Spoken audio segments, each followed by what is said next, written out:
Welcome to OBDSync. I'm Jason, and today's episode we're going through how to program a Chevrolet Caprice PPV to enable factory paddle shift, as well as also doing a column shifter to floor console shifter. So first off, click on the vehicle, go to the body control module tile, and then hit the flashing tab along the top. Click on the configurable options, and then on the paddle shift parameter, we're going to set that to enabled. We're then going to go down to the shift gear display, and we're going to also enable this option too. Then when ready, we'll click on the right button and it will begin the programming sequence. So just to revisit what we've just done there, so the paddle shift is to enable that functionality to allow it to detect the actual paddles are fitted, and the shift gear display, this is the actual enable the red indicator that displays and shows what gear on the shifter the vehicle is currently in. So that, as you see there, is quite fast to flash the body control module when doing a calibration only right. So once that's done, we also now need to go to the transmission control module, since we need to enable a couple options in the TCM here.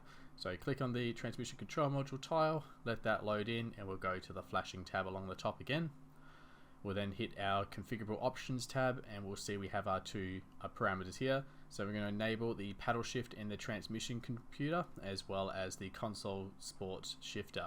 So when ready, again, we'll click on that right button. We'll have a pop-up indicating that we're putting a factory tune in. So if you do have a custom tune, it is going to remove that and put a factory tune in, plus these small edits here.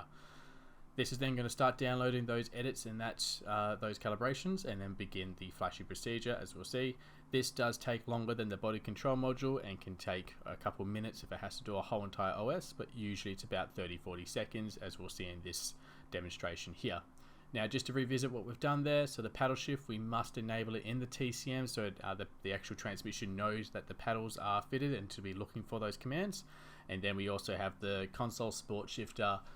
This is what actually enables the tap up, tap down on the actual floor console shifter as well. So that's why we enabled that, so that all functionality is working correctly. So about halfway through here, and usually it'll be another 20 seconds or so. Once this completes, it will do its finalization, and that will be all that we need to do.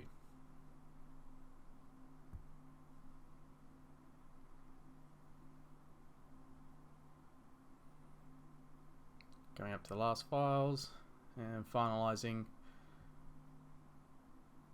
and that will be all that there is. And just need to do an ignition cycle and can clear any faults if needed. Otherwise, that's all.